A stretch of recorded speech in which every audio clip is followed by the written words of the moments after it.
Welcome back to the cabin. We got a lot to do today. Stove's in, but I need to seal around it. Water's leaking in. Got to get water up here and plumbed. Clean up this mess. It's a little overwhelming with all this stuff here. Don't feel like I get anything accomplished. I'm going to get fire going here.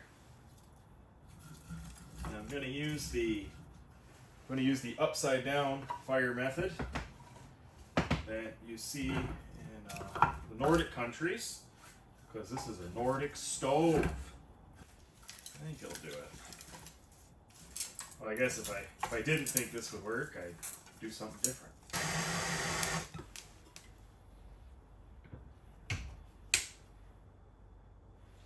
Well, let's see if it works. Well, I'd say it worked. Just let that keep burning. I'm going to dampen it down. It doesn't get too hot. There we go. Perfect. Very simple stove. Love it. While that fire gets started, I got to clean up this mess. It's stressing me out. I like a clean work area. And we've got the rains coming, which means that this gravel will stay dry and not muddy. Well, it'll stay not muddy. It'll get wet because it's rain. But that's over there. That's all on grass and mud when we excavated this pad. So that's got to come off. I'm going to get to it. Solar's at 100%. So I'm just going to cut those up to 16 inches. Throw the scraps or any trash in there. If there's nails or paint on them. And then the rest will go in that bucket.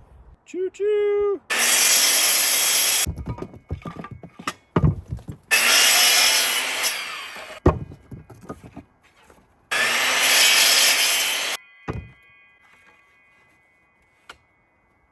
I've cut this whole cabin on solar. I think only once did I ever run out. Here, got a truckload of stuff to go. Saw station's ready. Still got some more chop saw work to do, so that's out still. Firewood and that big box, trash in the small one, and I feel like I could proceed. So we're gonna get the water going. Let me show you what's going on with that. This trench has already been trenched, luckily, and it's got roughly a sloping away grade. So when I have a shower here in the corner, this will be the drain line with kind of a debris catchment that I can clean out occasionally so it meets the gray water spec in my state. But coming up here is going to be pressurized water, and that's from a potable source. And then we get stored in this IBC tote, which has already had water in it, but I had to move it over here from the temporary spot. I got to get it hooked up so then the water can, pressurized water can then traverse all the way over there. Because by the time the water source that I have gets up to here, it's about 3 psi.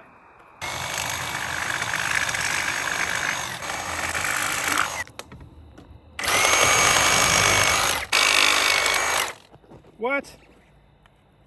Plumbing is extremely simple, and nobody should be that scared of it. You can get into it for less than $100. I have all the tools I really need in this box, along with some spares. So, primary tool is going to be the crimp tool for PEX. And then we got these 3/4 inch rings. The only other real thing you'd need is something to cut PEX with. And then this you can use to cut the rings if you make a wrong connection. So, there we go. And this is my incoming water supply. Put the ring on it.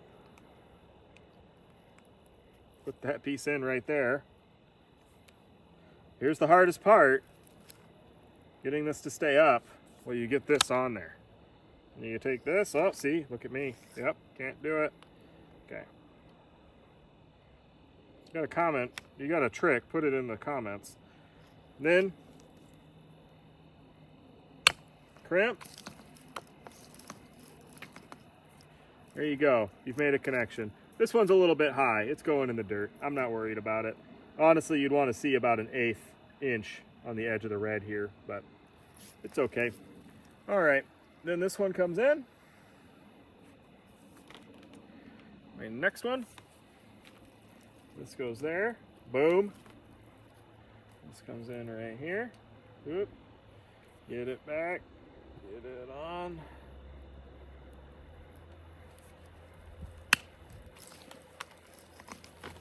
Boom. All right, see, that one's too low. So get it halfway between both of them. Perfect. Either way, it'll hold, and that goes in the pipe. Show you how simple it is to cut. Look at this. You want to cut it kind of straight, so it goes on the fitting. Boom, it's cut.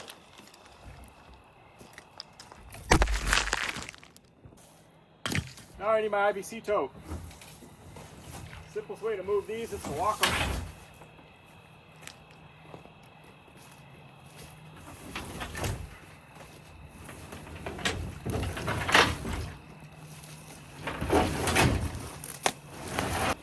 You can get these totes on Facebook or Craigslist for, geez, $100, $50. You just want to make sure it's food grade. The way you know that is to have a label. And on the label it'll say rice syrup or something like that. And if it says that, then you're good. Okay, let's see, what's that? That's my outlet. And so I'm going to come up and fill it up from there. I was kind of stumped on how to connect an IBC tote to water, and you get what's called a bulkhead connector. And this is a 3/4 inch thread, NPT, standard plumbing thread. You drill a hole, and then you'll put your 90-degree thread in there, and you're all good. And you just drill a hole in the cap that comes with the IBC tote. So each one of these fittings is a couple dollars. They're fairly expensive, and it's only like $12 or $18 or something to get one of these. So you just trim the excess off. Pretty basic skills. Not much harder than like working at, kindergarten class. My son just made a ghost out of a paper plate in his class. I'd have more trouble doing that well than this. Okay, there's that. Plier, like this one.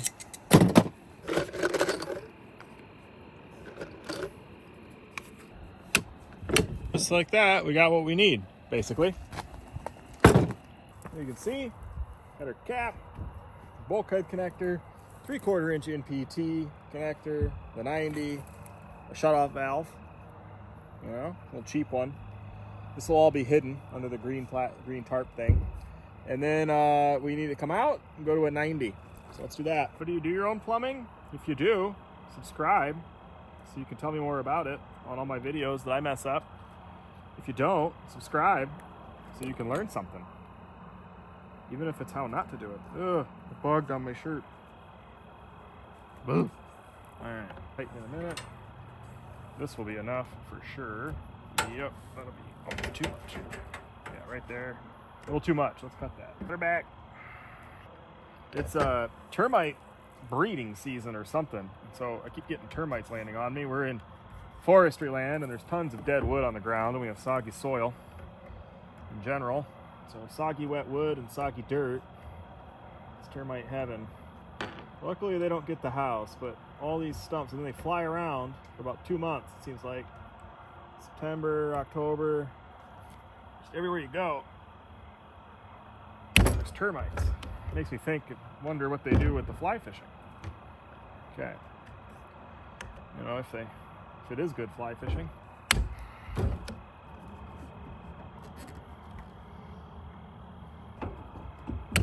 And then we need to join them together. That one with the incoming pipe.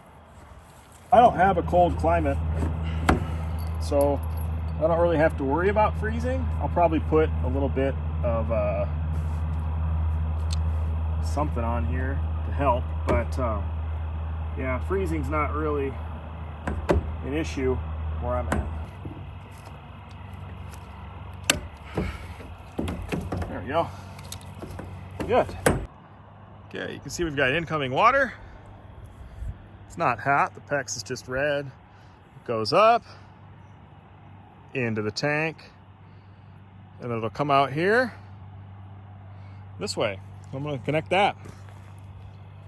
Okay, this is going to be the side that the pump pulls from. Anybody else ever think about some archaeologists digging all this stuff up? It's easy to think we're the peak of civilization and we'll never be forgotten, but sometimes it's weird to think that they're gonna one day dig this all up and think, what was that? What was this person doing on this property?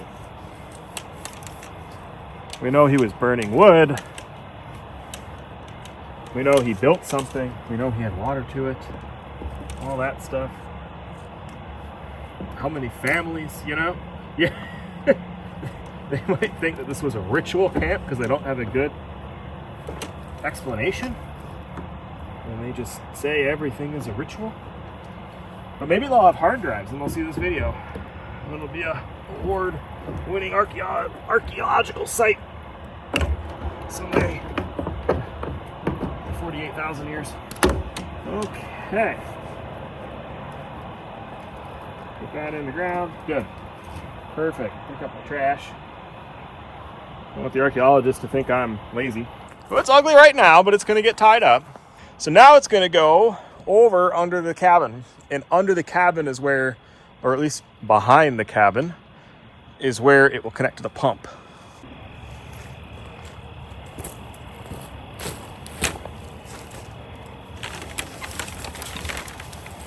Probably the worst part about pets is dealing with pets. There's just no way to do it. Okay, here's what we got. Incoming water supply, a couple PSI max, about a gallon a minute. Filling up this tote through this red and white ball valve.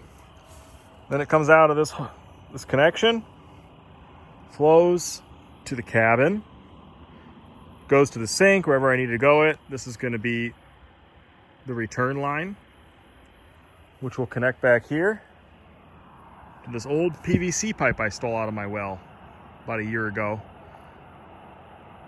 And I'm going to go turn the water on, make sure it works. I have all the fittings I need to connect the pump. So I'm just going to dig this stuff out real quick and make it a little bit nicer when I bury it.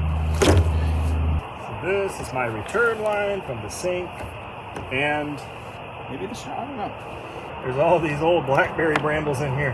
Hurts with your hands, getting tougher than me.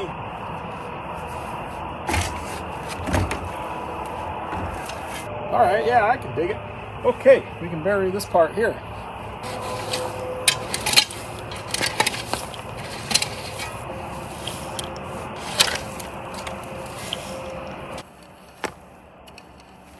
Well, this is my edge of the gravel, so I plan to put some kind of log or something on here to kind of keep people, you know, where I want them.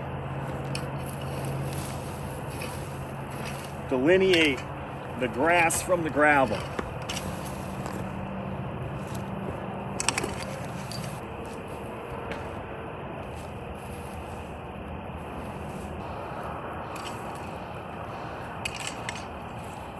One of the great mysteries in life, why do drugs when you can move dirt?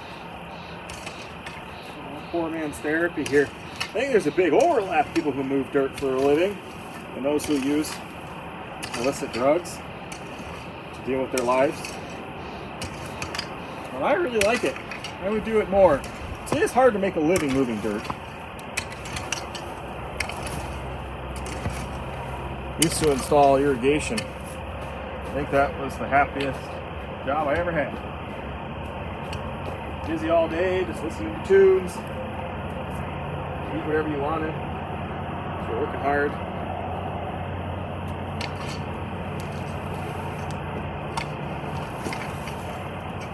Connect the rest of that up later. Well, this area, which used to be the wood station, you can see the sawdust in various spots. That can grow back as grass. We've planted some native grass. Drainage pipes set up to this point right here, basically, and then it'll keep draining. So is the intake water that'll come in and fill this IBC tote, which will go over towards the cabin, right? And that'll supply water to the shower, to the sink. That's it, really. And I'll put a water hose down here. And then the second pipe that you see, the one lower on the ground, that one's actually a drain line from the sink. You got to put in one final drain line from where the shower will be. Shower can either go over here, kind of in the middle, or over by the cabin. Why don't you let me know what you think? And then finally, got this solar panel moved over, so now it's a southern facing exposure. It's just resting there. But that panel has powered this whole cabin build. Done a great job. And now it's in a new spot and can keep charging stuff up. So I'm ready to cut more wood. I'm gonna caulk this, and I'm gonna try a pretty high level maneuver. It's silicone, non-paintable caulk. There we go. I think. Here I go, doing something I'm bad at and putting it on the internet. What could go wrong?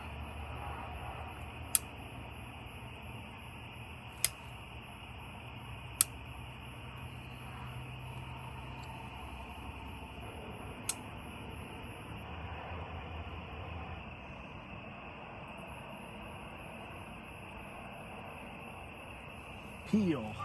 Let's see.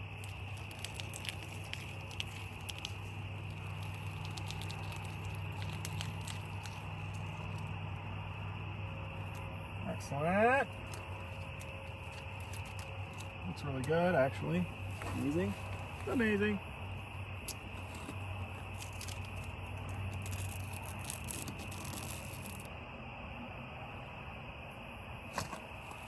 Okay, there's some pretty wide gaps. If I was trying to do this without that tape, it'd be terrible. All right, here we go.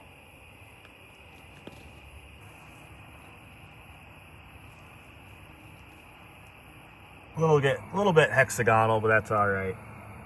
I'll take it. Used a light gray. Supposed to match the galvanized. It doesn't.